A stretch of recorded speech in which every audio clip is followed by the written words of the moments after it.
오늘 말씀의 제목은 듣는 자와 듣지 않는 자로 정했습니다. 듣는 자가 있고 듣지 않는 자가 있다는 것입니다. 하나님의 말씀을 듣는 자가 있고 듣지 않는 자가 있다는 것입니다. 우리 1절 말씀을 보면 지혜로운 아들은 아비의 훈계를 들으나 거만한 자는 꾸지람을 즐겨 듣지 아니하느니라. 우리가 성경을 읽을 때 우리가 깊이 묵상하지 않고 대충 넘어가는 단어들이 있습니다. 오늘 본문에도 그런 단어들이 많이 있는데요. 1절에 보면 이 훈계, 이 꾸지람, 이런 단어는 우리가 깊이 묵상하지 않습니다. 왜 그럴까요? 먼저는 이게 듣기 좋은 말이 아니기 때문입니다.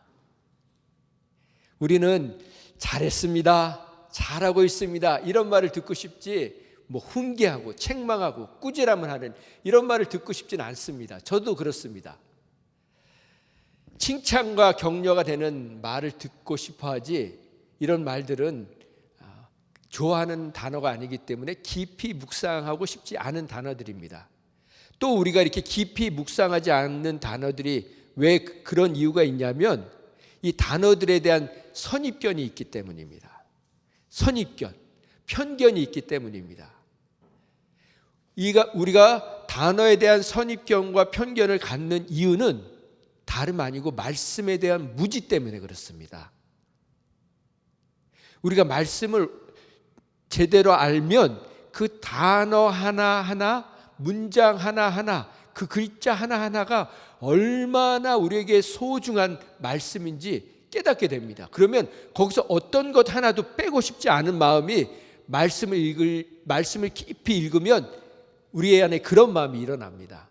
그래서 오늘도 우리가 이 오늘 본문을 통해서 우리가 말씀에 대한 그 선입견, 말씀에 있는 단어들에 대한 그 편견이 사라지는 복된 날이 되길 소망합니다.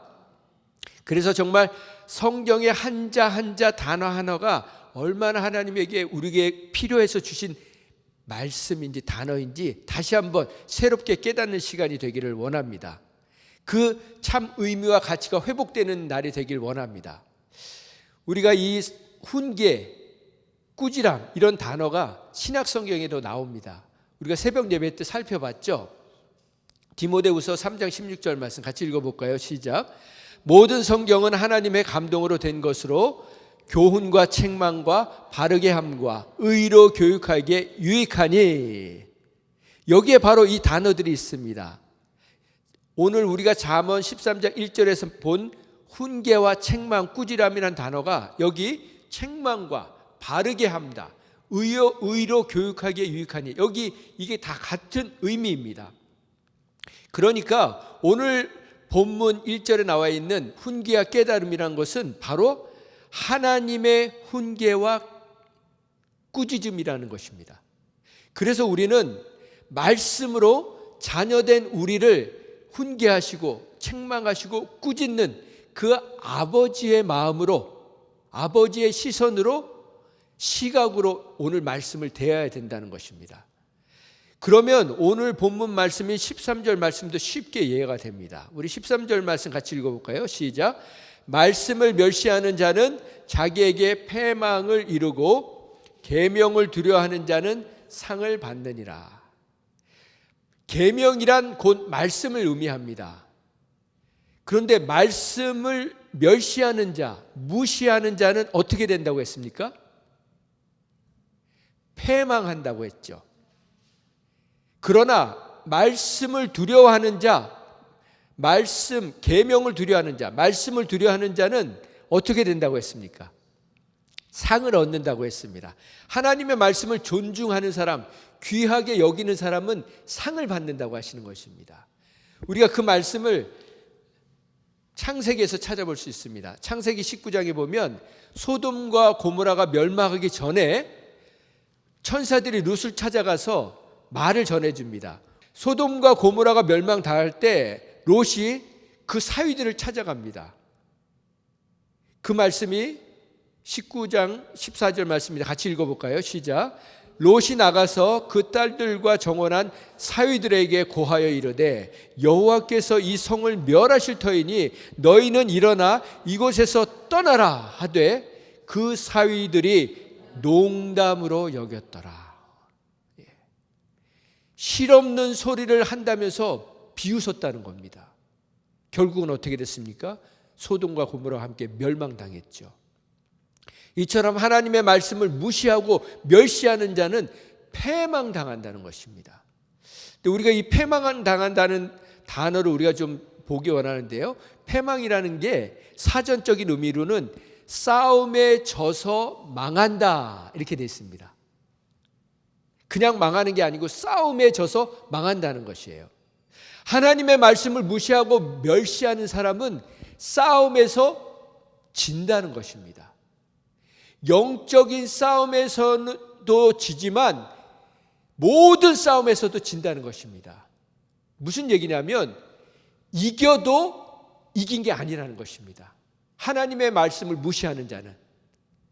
왜냐하면 우리는 무슨 싸움을 하는 사람들입니까? 영적인 싸움을 하는 사람들 아닙니까? 그런데 우리가 영적인 싸움을 하는 우리가 하나님의 말씀을 듣지 않는다면 우리의 영적인 가장 치열한 싸움터가 어디입니까? 우리의 일상이죠. 눈을 뜨면서부터 눈 감을 때까지 우리는 영적인 싸움을 싸우지 않습니까? 집에 있으나 일을 하러 다니나 사람들을 만나나 늘 영적인 전쟁터입니다. 거기에서 우리가 진다는 것입니다. 이렇게 예배를 드리고 가서도 집에 가면 대판 싸운다는 겁니다. 자녀들에게 우리 가족들에게 막말을 한다는 겁니다. 집안을 뒤집어 놓고 살얼음판을 만든다는 것입니다. 제 과거의 그 재고백을 하고 있는 겁니다. 왜 그렇습니까? 우리의 싸움은 혈과 육에 대한 싸움이 아닌데, 혈과 육에 대한 싸움이 아니라는 것은 무슨 얘기입니까? 사람과 싸우는 싸움이 아니라는 것입니다. 그런데 우리는 밤낮 누구하고 싸우고 있습니까? 사람하고 싸우고 있지 않습니까? 그 영적인 싸움의 상대가 누구인지를 에베소서 6장에 잘 기록되어 있습니다. 같이 읽어볼까요? 시작. 우리의 씨름은 혈과 육을 상대하는 것이 아니요 통치자들과 권세자들과 이 어둠의 세상 주관자들과 하늘에 있는 악의 영들을 상대함이라. 우리의 싸움은 씨름이라고 된 건 싸움인 거예요. 혈과 육이 아니라는 것입니다. 이거를 공동번역에서 좀 잘 더 표현을 했어요. 같이 읽어볼까요? 우리가 대항하여 싸워야 할 원수는 인간이 아니라 권세와 세력의 악신들과 암흑세계의 지배자들과 하늘의 악령들입니다. 결국은 우리가 싸워야 할 대상은 인간이 아니라 사람이 아니라 악한 영들, 그 뒤에서 사람을 조종하고 있는 악한 영들, 공중의 권세를 잡고 있는 그 악한 영들에 대해서 싸우는 것이라는 겁니다. 그런데 우리는 날마다 사람하고 싸우고 있지 않습니까? 그건 무슨 얘기입니까? 아군끼리 싸우고 있다는 것입니다. 그 사탄의 졸개가 되어서 사탄이 원하는 싸움을 싸우고 있다는 것입니다. 영적인 싸움이 아니라 육적인 싸움을 하고 있다는 것입니다. 다른 말로 하면 자존심 싸움을 하고 있다는 것입니다. 그래서 그냥 함께 자멸하는 거예요. 우리가 사람과 싸우기 시작하면요, 나나 상대방이나 그 둘 중에 한 명이 죽기 전까지는요 절대 싸움이 안 끝납니다. 부부싸움 보세요. 누가 한 사람이 죽어주지 않으면요 끝나지 않습니다. 뭐 세상의 전쟁은 그렇습니까? 전쟁은 안 그렇습니까? 분쟁, 소송 한쪽에서 지기 전에 안 끝나는 거예요. 그래서 우리는 사람과 싸우지 말아야 합니다. 그래서 우리 오늘 본문 다시 1절을 보면 같이 읽어볼까요? 시작. 지혜로운 아들은 아비의 훈계를 들으나 거만한 자는 꾸지람을 즐겨 듣지 아니한다. 오늘 제가 말씀의 제목을 뭐라고 했습니까? 듣는 자와 듣지 않는 자. 자, 여기서 우리가 주목해야 될 게 뭐냐면 듣는 자. 먼저 훈계와 꾸지람. 이걸 먼저 정리를 해야 되죠. 지혜로운 아들은 아비의 훈계를 듣는다는 것입니다. 그러니까 무슨 말이냐면 훈계를 듣는 자가 지혜로운 자라는 것입니다. 꾸지람을 듣는 자가 지혜로운 자라는 것입니다. 근데 이 훈계라는 단어가, 그러니까 제가 말씀드리고 싶은 것은 이 훈계와 꾸지람이 같은 의미를 담고 있다는 것입니다. 조금 더 살펴보면 훈계는 무엇이라고 했습니까? 훈계? 가르침입니다. 영어로 하면 인스트러덕션이에요. 우리가 물건을 사면은 항상 페이퍼가 같이 오죠. 거기에 뭐라고 영어로 적혀 있습니까? 인스트러덕션이라고 되어 있어요. 사용 설명서. 그러니까 이 훈계라는 말의 뜻은 뭐냐면 우리가 성경을 뭐라고 합니까? 인생 사용 설명서라고 하지 않습니까? 그러니까 우리가 훈계를 받는다. 그것은 하나님이 우리에게 가르쳐주고 싶으신 게 있다는 거예요. 이렇게 살라고 말씀하시는 겁니다. 그 다음에 꾸지람은 영어로 뭐라고 번역이 되어 있냐면 뭐라고 번역이 됐냐면 에듀케이션이라고 되어 있어요. 꾸지람이. 에듀케이션이 뭡니까? 우리가 교육받는 거, 훈련받는 거, 교훈, 그런 걸 에듀케이션이라고 하지 않습니까? 그러니까 지금 본문의 1절에서 말하는, 그리고 성경에서 말하는 훈계와 책망과 꾸지람은 우리에게 가르치시고 훈련하시고 교육시키시려는 그런 의미가 담겨 있는 거죠. 그러면 여러분 조금 이 단어가 이제 좀 마음에 다가오지 않으십니까? 네. 그런 마음 우리가 좀 보겠습니다. 그런데 이런 훈계와 꾸지람은 같은 맥락에서 사용되는 단어인데 같은 말을 듣고도 전혀 다른 반응이 나온다는 겁니다. 왜 그럴까요? 듣는 자와 듣지 않는 자가 있기 때문입니다. 1절에서 주의해서 보아야 될 단어가 뭐냐면 동사예요. 듣는다, 듣지 않는다. 지혜로운 자는 듣는다. 거만한 자는 듣지 않는다. 이 중간은 그냥 설명인 거예요. 그 중요한 것은 지혜로운 자는 듣고 거만한 자는 듣지 않는다. 이거예요. 오늘 우리가 2절, 3절 여기 쭉 보면 보세요. 2절에도 성경을 한번 보세요. 사람은 이브의 열매로 인하여 복을 누리거니와 마음이 괴사한 자는 강포를 당하느니라. 여기서도 중요한 거는요, 누리는 자가 있고 당하는 자가 있는 거예요. 그걸 왜 그러냐면 하나님의 말씀을 듣는 자는 누리는 자가 되는 거예요. 하나님의 말씀을 듣지 않는 자는 당하는 자가 되는 거예요. 3절도 입을 지키는 자는 생명을 뭐 한다고 했습니까? 보존한다. 그리고 입술을 크게 벌리는 자, 막말하고 그냥 함부로 말하는 사람은 멸망하느니라. 이게 중요한 겁니다. 그러니까 말씀을 들으면 우리가 입술을 지키게 되죠. 근데 하나님의 말씀을 듣지 않으면, 무시하면, 농담으로 여기면 어떻게 됩니까? 우리는 멸망한다는 것입니다. 게으른 자는 마음으로 원하는 것을 얻지 못하나 그러나 부지런한 자의 마음은 풍족함을 얻느니라. 얻지 못한다, 얻는다. 계속 이게 반복되지 않습니까? 누가 얻습니까? 하나님의 말씀을 듣는 자. 하나님의 말씀을 들으면 게으를 수가 없는 겁니다. 그러나 하나님의 말씀을 듣지 않는 자는 게으르게 살죠. 이런 맥락으로 계속 끝까지 말씀을 하고 있습니다. 자, 그러면 정리를 합니다. 듣는 자는 무엇을 듣는 자입니까? 하나님의 말씀을 듣는 자죠. 그 사람은 어떤 사람입니까? 그렇죠. 지혜로운 사람이죠. 그러면 듣지 않는 사람은 뭘 안 듣는 사람입니까? 하나님의 말씀을. 그 사람은 어떤 사람입니까? 거만한 자라고 돼 있죠. 거만한 자, 교만한 자. 그 교만한 사람은요, 하나님 말씀 안 듣는 사람인 거예요. 하나님 말씀 안 들으면 저나 여러분이나 한순간에 교만해지는 거예요. 여기 뒤에 나오죠. 그 말씀이 10절에 보세요. 교만해서는 다툼만 일으킬 뿐이라 권면을 듣는 자는 지혜가 있느니라. 우리가 왜 다른 사람들이랑 싸우는지 아세요? 교만하기 때문에 싸우는 거예요. 왜 교만해지죠? 하나님의 말씀을 안 들으니까 교만하는 거예요. 그런데 여기는 권면을 듣는 자는 지혜로워진다고 하잖아요. 왜 지혜로워지죠? 권면을 들으니까, 하나님의 말씀을 들으니까. 자, 이게 중요한 겁니다. 계속 이런 맥락으로 갑니다. 그러면 왜 우리가 하나님의 말씀을 잘 들어야 합니까? 이걸 좀 더 깊이 생각해 보겠습니다. 그건요, 우리에게 훈계하시고 책망하시고 꾸짖으시는 하나님의 분명한 이유가 있기 때문입니다. 반드시 이유가 있기 때문입니다. 그러면 무슨 이유가 있을까요? 그걸 우리가 디모데 후서 이 3장 말씀에서 찾아보려고 합니다.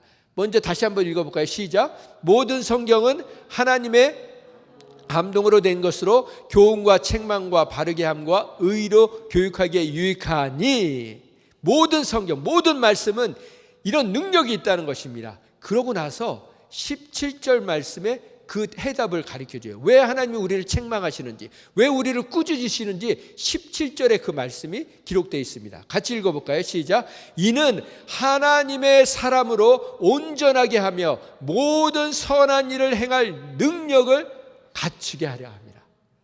이겁니다, 이거. 이는 모든 성경은 하나님이 우리를 책망하시고 우리를 꾸짖으시는 이유는 하나님의 사람이 누굽니까? 우리 아닙니까? 우리로 하여금 온전하게 하며 그 다음에 뭡니까?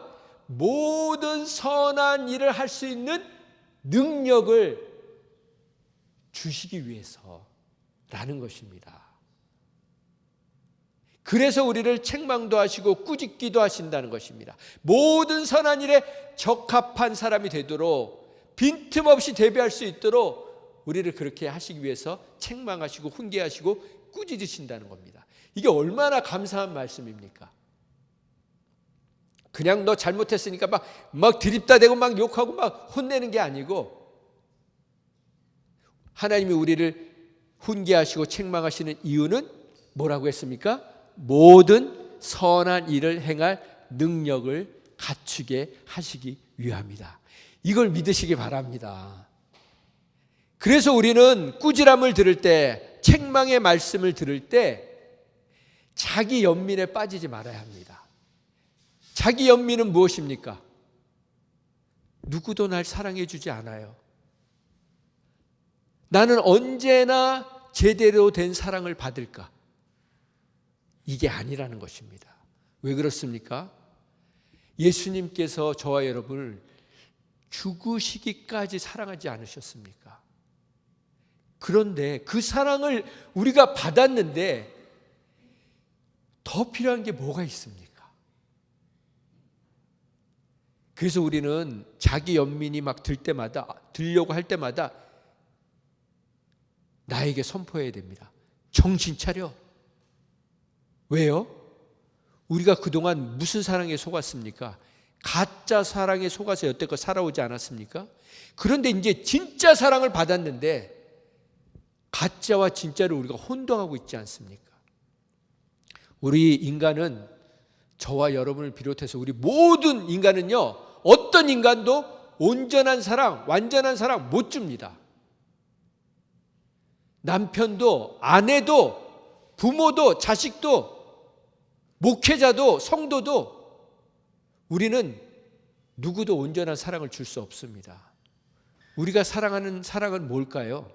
죄송하지만 조건적인 사랑이에요. 부모가 자식을 사랑하는 것도 조건적인 사랑입니다. 자식이 이쁜 자식 더 사랑하고 미운 자식 떡 하나 덜 주고 그러지 않으셨습니까? 똑같이 주셨어요? 뺨에다 이렇게 묻혀주셨죠? 네, 농담입니다. 우리는 조건적인 사랑을 할 수밖에 없어요. 그래서 우리가 인간에게 완전한 사랑을 받겠다는 것은 망상입니다. 착각입니다. 그러나 기억해야 될 것은 우리는 이미 완전한 사랑을 받았다는 것입니다. 그래서 우리는 사랑받기 위해서 태어난 것이 아니고 사랑을 받았기 때문에, 그 완전한 사랑을 받았기 때문에 태어난 것입니다. 그렇습니다. 우리는 완전한 사랑을 받고 태어난 자들입니다. 완전한 사랑이란 뭡니까? 태초부터 지금까지 영원부터 영원까지 변하지 않는 하나님의 사랑을 받은 자들 아닙니까? 그 변하지 않는 사랑, 신실한 사랑, 성실한 사랑을 우리는 받고 있는 것입니다. 우리가 그런 사랑을 받고 태어난 존재라는 겁니다. 그런 사랑을 받고 태어났는데 우리가 자기 연민에 빠진다? 날마다 우울하게 지낸다? 이건요, 말도 안 되는 거예요. 그래서 우리가 하나님의 훈계와 책망, 꾸지람을 들을 때, 그리고 다른 사람들에게 비난이나 오해나 정죄나 욕을 먹을 때 무슨 말을 들어도 우리는 감사함으로 받을 수 있어야 됩니다. 할렐루야를 크게 불러야 됩니다. 아멘. 왜요? 그 모든 것이 우리를 선한 일을 행할 능력을 갖춰주는 거예요.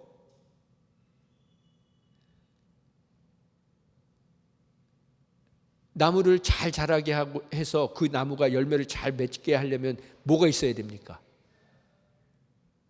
퇴비가 있어야 되죠.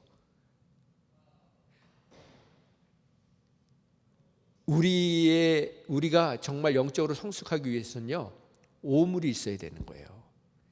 그게 우리를 자라게 하는 자양분이 되게 하는 것입니다. 그래서 우리는 되받아치지 말아야 된다는 것이죠. 누군가가 막 우리를 멸시하고 조롱하고 비웃으면 어떻게 해야 됩니까? 어떻게 해야 됩니까? 인정해야 됩니다. 인정. 자, 성경에서 제일 멋지게 인정한 사람이 누군지 아세요? 바울이에요. 자, 우리 같이 읽어볼까요? 바울이 한 고백, 시작. 오호라, 나는 곤고한 사람이로다. 이 사망의 몸에서 누가 나를 건져내라. 여러분, 이 공고하다는 단어가 어떤 뜻인지 아세요? 같이 읽어볼까요? 시작. 비참한, 한심한, 끔찍한, 형편없는, 구제불능이란 단어예요. 누가 이 고백을 했습니까? 신약 성경의 3분의 2를 적은 사도 바울이 나는 한심한 사람입니다. 나는 끔찍한 사람입니다. 난 구제불능입니다. 나는 불쌍한 사람입니다. 나는 형편없는 사람입니다. 이렇게 고백했습니다. 그래서 누가 우리한테 뭐라 그러면 맞아, 나 한심해. 남편이 여러분에게 아내에게 자기 정말 한심해 그러면 맞아, 나 정말 한심해. 나 정말 끔찍해. 나 정말 형편이 없어. 그렇게 인정하시기 바랍니다. 왜요? 우리가 그렇게 고백을 하는데도 하나님은 뭐라고 하시는지 아세요? 그런데도 난 널 사랑해. 넌 나의 완벽한 사랑의 주인공이야. 넌 나의 사랑의 최대의 수혜자야. 하나님이 그렇게 말씀해 주시잖아요. 그러면 된 거 아닙니까? 하나님한테는 막 이렇게 하시고 이쪽에서 막 한심하다 그러면 막 울고 그러셔야 되겠습니까? 여기 보고 사는 거 아니에요, 여러분. 지금 뭐 보고 사세요? 왼수 보고 사세요? 하나님 바라보고 사세요. 그래서 우리는요, 무슨 말을 들어도 들을 수 있어야 됩니다. 그 오물과 같았던 말들, 그 퇴비 같았던 말들이 우리에게 자양분이 됩니다. 결국 우리가 열매 맺는 삶을 살게 됩니다. 그래서 감사함으로 받으면 버릴 게 없다고 했잖아요, 여러분. 어떤 말이든지 감사함으로 넙죽넙죽 받으시기 바랍니다. 그럼 하나님이 그걸 통해서 우리를 멋지게 자라게 하실 거예요.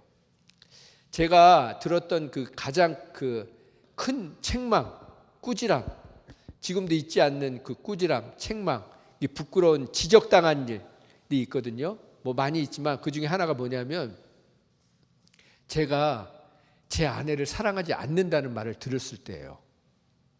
그것도 몇 번 만나지도 않았던 사람이, 그래도 제가 그 얘기를 듣고 나서 인정했겠습니까? 인정 안 했죠. 한동안 그 사람 생각만 하면 그냥 막 분노를 하면서 막 저주를 하면서, 아니 당신이 나를 알아? 알면 얼마나 안다고, 몇 번이나 봤다고. 그런데 제가 기도하면 계속 그 생각이 나는 거예요. 넌 네 아내 사랑 안 한다. 이 나쁜 놈아. 이제 좀 아내 좀 사랑해라. 그래가지고 어느 순간 이제 제가 인정하게 됐어요. 입으로만 사랑했다는 걸 인정하게 됐어요. 그 사실을 제가 인정하고 나서 정말 하나님 앞에 제가 입으로만 사랑한 것을 깨닫고 난 후로부터 저는 지금까지도 회개하는 마음으로 살아가고 있습니다. 뭐 느끼실지는 모르지만, 느끼실지 못 느끼실지 모르지만 저는 정말 회개하는 마음으로 살아가고 있습니다. 맞아. 나는 그동안 입으로만 사랑했어. 제 아내가 한 달 동안 아팠잖아요. 예. 근데 또 며칠 전부터 또 시름시름 하시는 거예요. 그래가지고 이제 병원을 가려고 했는데 병원은 또 이제 연휴라 또 안 열더라고요. 아, 어떻게 해야 되나? 근데 이제 그 가든그루브에 그 부부약국이라고 그 아주 약을 잘 짓는 분이 계세요. 갔어요. 뭐 가서 이제 약을 줘왔는데 그 한 봉 드시고서 이제 많이 좋아지셨어요. 많이 좋아지셨죠?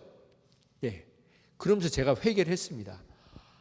아, 그 아플 때 한 달 전에 아팠을 때 가서 좀 약을 줘왔으면 빨리 회복이 됐을 텐데, 가서 그거 줘왔으면 한 달 동안 고생 안 했을 텐데, 아, 제가 이 말씀 준비하면서 정말 또 회개를 했습니다. 아직도 난 입으로만 사랑하고 있구나. 제가 말씀드리고 싶은 게 뭐냐면요, 여러분, 영적인 것이 뭐라고 생각하십니까? 아, 이건 영적인 거다. 뭐 기도하는 거잖아요. 기도 많이 하는 사람 우리 영적인 사람이라고 생각하잖아요. 저같이 말씀 많이 보는 사람들을 영적인 사람으로 생각하시잖아요. 뭐 이렇게 복잡하게 생각하세요, 그렇죠? 제가 질문을 좀 잘못했나요? 너무 어려웠어요. 너무 이렇게 어렵게 생각을 하세요. 우리가 뭐 어려운 거에서 뭐 할 거예요? 뭐 박사학위 딸 것도 아니고, 그렇잖아요. 예배 안 빠지는 거, 헌금 많이 드리는 거, 열심히 봉사하는 거, 이게 영적인 거라고 생각을 하잖아요. 맞습니다. 그거 맞습니다. 영적인 거 맞아요. 그런데 그게 전부가 아니라는 겁니다. 제가 말씀 묵상하면서 정리를 해왔어요. 시작. 가장 영적인 것은 가장 육체적인 것이다. 가장 육적인 것이 가장 영적이라는 거예요. 자, 제가 말씀으로 증명을 해드릴게요. 시작. 그러므로 형제들아, 내가 하나님의 모든 자비하심으로 너희를 권하노니 너희 몸을 하나님이 기뻐하시는 거룩한 산제물로 드리라. 이는 너희가 드릴 육적, 영적 예배니라. 영적인 예배를 드리려면 뭘 드리라고요? 영을 드리라고요? 몸을 드리라는 거예요. 몸을 드리는 거예요. 영적 예배, 진정한 예배, 하나님이 받으시는 예배는 몸으로 드리는 예배라는 거예요. 몸으로 하나님께 영광을 드리는 것, 영이 아니고 생각이 아니고 감정이 아니고 입이 아니고 몸으로 드리는 게 하나님이 기뻐하시는 영적인 예배라는 것이에요. 이걸 깨닫지 못하면 우리의 신앙과 일상은 물과 기름이 됩니다. 그러니까 예배 드리고 나가지고 막 파킹락 가서 싸우는 거예요. 우리의 믿음과 삶은 전혀 하나가 되지 못합니다. 영적이란 뜻은 우리가 무슨 초월적인 세계로 들어가서 초현실적인 것들을 경험하는 것, 그것도 영적인 거죠. 그것만이 아니라는 겁니다. 우리가 영적인 현상들을 체험해야 영적인 사람이 되는 게 아니라는 거예요. 예를 들어서 우리가 영으로 찬양한다, 막 그렇게 얘기하잖아요. 그럼 내가 영으로 찬양하는 거 어떻게 하는 겁니까? 다비다 지사님, 영으로 찬양 어떻게 하는 거예요? 막 목소리를 막 이렇게 하는 겁니까? 막 발성을 막 이렇게 하고 박자를 잘 맞추고 막 화음을 잘 맞추고 음악적인 완성도를 높여가지고 막 크레센도라고 디크레센도라고 막 제가 소프라노 하면 엘토하고 테너하고 베이스하고 막, 그게 영의 찬양이 아니라는 거예요. 그걸 우리 그냥 듣기 좋은 거예요. 정말 영적인 찬양은요, 몸으로 드리는 찬양이라는 거예요. 그럼 몸으로 찬양을 어떻게 드립니까? 밥 짓고 빨래하고 설거지하고 청소하고 그런 노동을 하면서, 양을 치는 사람은 양을 치면서, 짐승의 우리를 청소하면서, 화장실 청소를 하면서, 짐승의 배설물을 치우면서, 환자의 병 간호를 하면서, 그 고백되어지는 말 한마디 한마디 어쩔 땐 한숨일 수도 있고 독백일 수도 있고 절규일 수도 있고, 하나님 힘들어요, 하나님 도와주세요, 하나님 외로워요, 하나님 감당할 수 있게 해주세요. 그런 모든 말 한마디 한마디가 하나님이 진심으로 받는 영의 찬양이라는 것입니다. 그 증거가 어디 있습니까? 시편이잖아요. 시편에 무슨 오선지가 있습니까? 여긴 크레센도, 여긴 디크레센도, 여긴 소프라노만, 엘토만 그렇게 돼 있습니까? 여긴 감정을 넣어서 그런 거 없지 않습니까? 우리의 그 감정을 다 그냥 노동을 하면서 우리의 몸으로 섬기면서 고백되어지는 그 한마디 한마디가 하나님은 진정한 찬양으로 받으시고 계시다는 것입니다. 그래서 우리가 그 수도사들 보세요. 수도사들은 어떻게 됩니까? 반드시 기도하는 시간과 노동하는 시간이 있습니다. 제가 예수원에 갔을 때 거기 이제 대천덕 신부님이 지은 수도원이었거든요. 거기는요, 기도하는 시간이 있고 노동하는 시간이 있어요. 그래서 뭐라고 얘기를 하냐면, 같이 읽어볼까요? 시작. 네, 기도는 노동이다. 그리고 노동은 기도이다. 이해가 가세요? 이게요, 기도만 하면 안 되는 거예요. 그리고 우리가 섬기기만 하면 안 되는 거예요. 이게 같이 가야 되는 거예요. 기도하는 마음으로 노동을 하고 노동하는 마음으로 기도를 해야 되는 겁니다. 이래야 이게 하나님 앞에 영으로 드리는 예배가 된다는 것입니다. 우리의 영과 우리의 몸은 분리되어 있지 않습니다. 하나님이 같이 살도록 만드신 거예요. 마찬가지로 우리의 신앙과 우리의 현실은 결코 분리되어 있지 않습니다.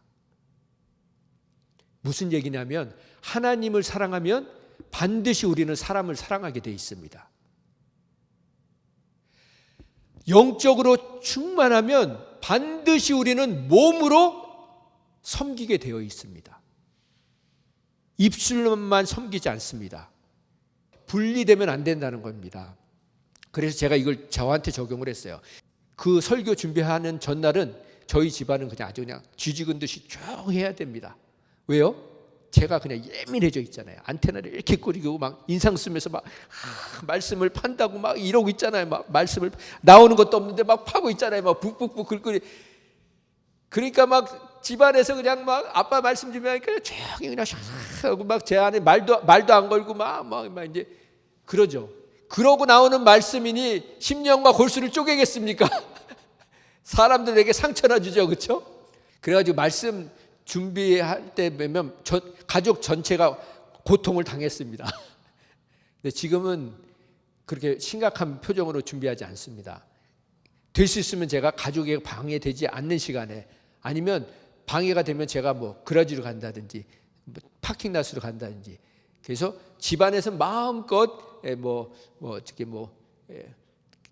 하실 수 있도록 합니다. 그렇죠? 예. 요즘은 제가 말씀 준비한다고 그렇게 스트레스 안 받으시죠?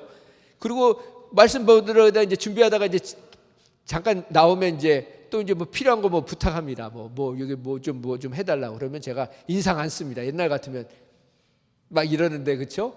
그리고 이제 도와드리죠. 이거예요. 이게 영적인 예배를 준비하는 거라고요. 자, 그래서 이제 말씀을 정리합니다. 여러분, 최고의 영적인 훈련 장소는 어딜까요? 영적인 훈련을 할 수 있는 최고의 훈련 장소. 우리 마리아 집사님 딱 아시는 것 같아요. 뭐예요? 아니 어떻게 그걸 다 아십니까? 아니죠. 수련회 이게 영성 그런 선교단체 기도원 그런 데 가야 영적인 훈련을 받죠. 무슨 집에서 영적인 훈련을 받습니까? 집에서는 그냥 맨날 그냥 치고받고 하는 거 아니에요. 여러분 맞습니다. 최고의 영적인 훈련 장소는요 가정이에요. 그러면 제가 재밌는 또 질문을 합니다. 최고의 트레이너는 누굴까요? 우리를 훈련시켜 주시는 분들, 예수님, 성령님,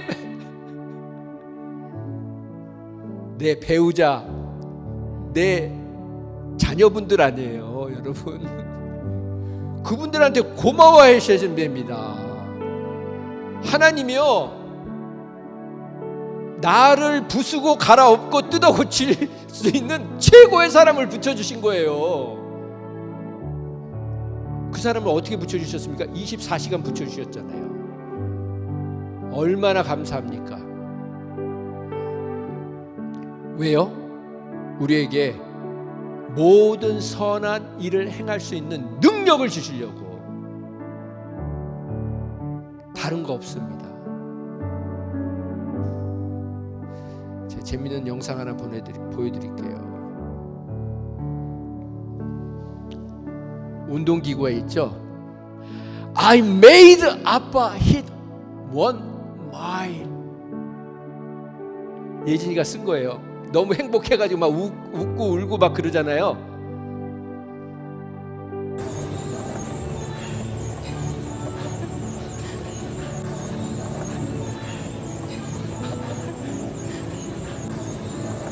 저거 제가 타는 거거든요.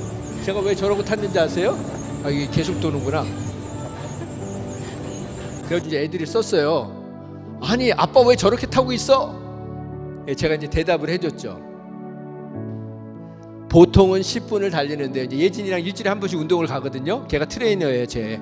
근데 오늘은 10분이 지나서 예진 선생님에게 언제까지 뛰실 거냐고 그랬더니 1마일을 뛰신다고 해서 예진이 기계를 보니까 1마일을 다 떴더라고요. 그래서 이제 너 다 뛰었으니까 이제 가자고 했더니 제 기계를 딱 보면서 너는 아직 1마일 안 떴잖아. 그러면서 이제 딱 지적을 하는 거예요.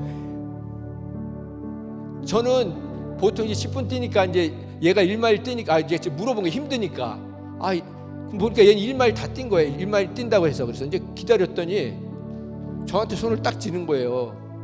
아빠도 1마일 뛰어야지. 그래서 제가 그거 뛰느라고 막 추워가지고 막 힘들어가지고 이렇게 한 거예요, 여러분. 근데 제 모습이 막 불행해 보입니까? 막 절망스러워 보입니까? 고통스러워 보입니까? 고통스러웠어요. 이게 바로 하나님이 우리를 책망하실 때 우리가 받아야 되는 태도입니다. 하나님은 우리 책망하시고 꾸짖는 이유는 단 한 가지밖에 없어요. 우리 건강하게 만드시려고, 우리 튼튼하게 만드시려고. 왜요? 모든 선한 일을 행할 능력을 우리에게 갖춰주시려고 하는 것입니다.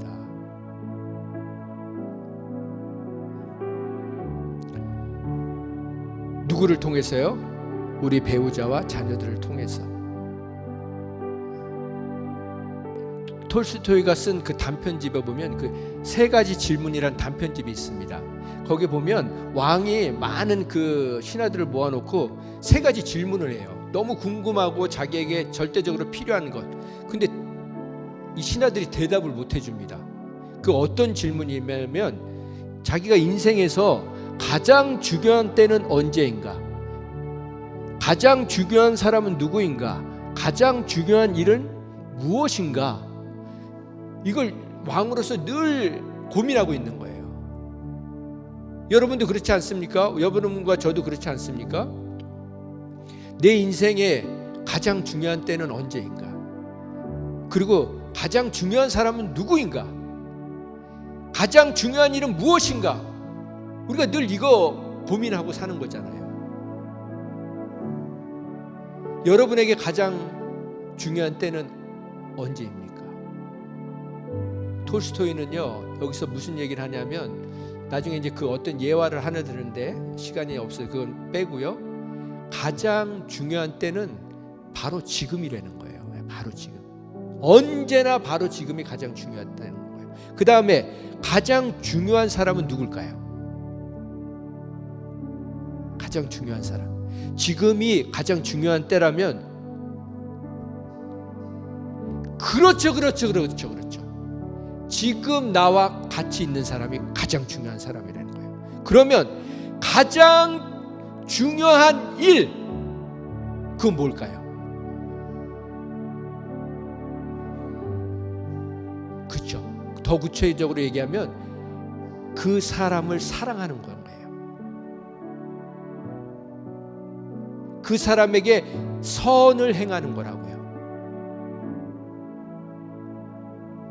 오늘 말씀드린 것처럼 모든 선한 일을 하기에 합당한 자로 만들려고 하시는 것처럼 가장 중요한 일은 지금 그 사람에게 선을 행하는 거라고요. 그러면 가장 선한 일을 행하는 건 뭘까요?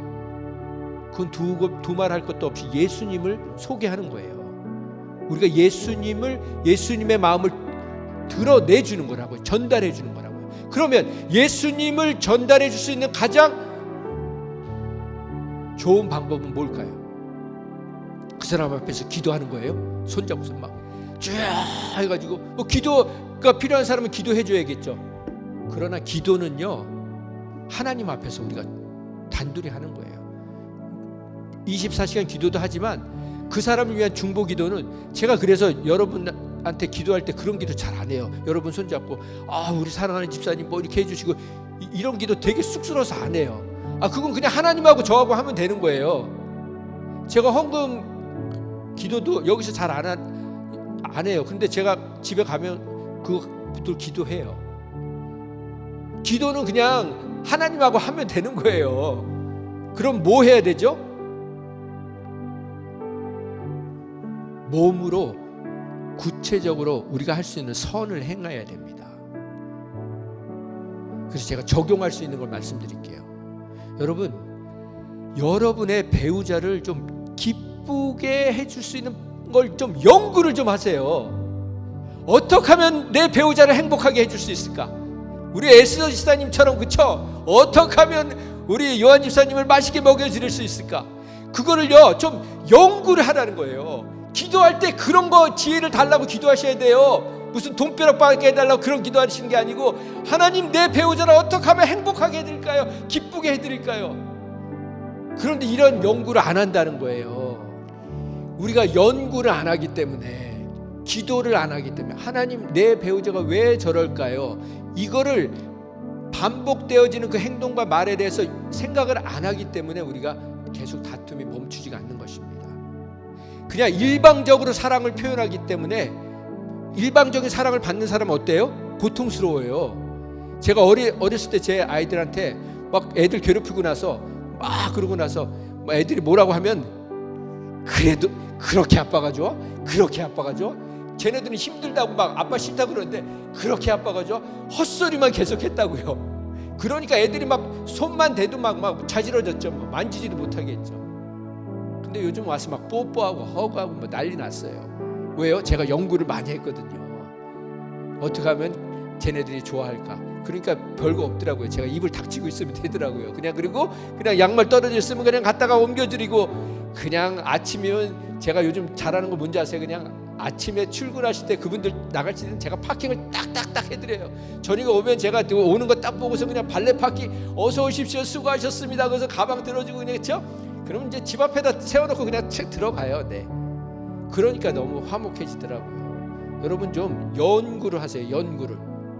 마지막으로 제가 한 가지 말씀드리고 마칠게요. 자, 우리 이거 선포해야 돼요. 시작.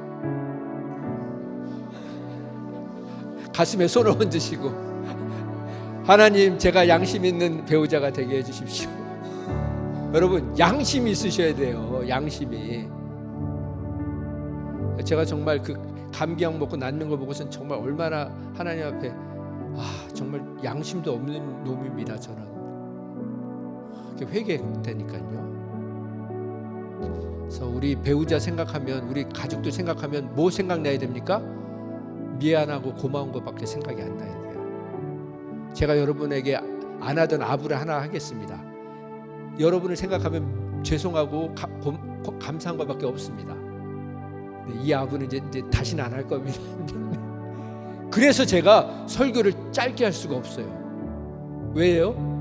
그냥 이 설익은 밥이라도 잔뜩 먹여드리고 싶은 거예요. 맛없는 반찬이지만 맨날 드시는 거 드시지만 그냥 진로는 못 가니까 양으로 승부하는 거예요. 기도하겠습니다. 여러분, 영적인 사람은 다른 거 없습니다. 하나님의 말씀을 듣는 사람입니다. 하나님의 말씀은 어떻게 됐습니까? 말씀과 기도를 통해서 듣습니다. 그리고 우리의 양심을 통해서 들려주십니다. 우리의 배우자와 우리의 자녀들을 통해서 들려주십니다. 왜 그 듣기 싫은 소리를 듣게 하십니까? 그 꾸지람, 책망, 그 분노를 듣게 하십니까? 모든 선한 일에 합당한 자, 모든 선한 일에 감당할 수 있는 자, 그런 사람, 그런 신실한 사람 만들어주시기 위함인 것입니다. 하나님 감사합니다. 정말 우리가 하나님의 말씀에 귀 기울이는 자들 되게 하여 주시옵소서. 때로는 우리를 책망하시고 꾸짖으시고 사람을 통해서, 때로는 짐승을 통해서 저희들에게 꾸짖으실 때 귀를 닫는 자 되지 않게 하시고 곤고한 우리들이지만 여전히 우리를 완전한 사랑으로 사랑해주고 계시는 하나님 때문에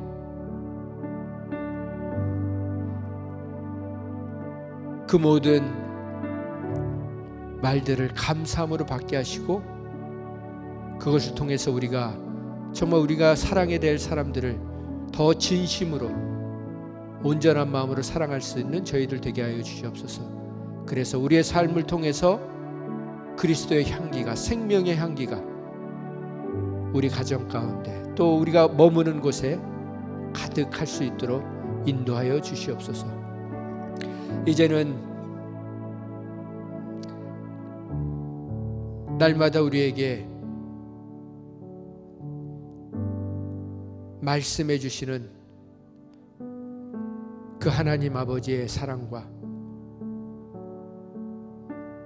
말씀이 육신이 되셔서 이 땅 가운데 오셔서 우리에게 생명의 말씀으로 우리 영혼을 살려주시는 예수님의 은혜와 오늘도 말씀을 통해서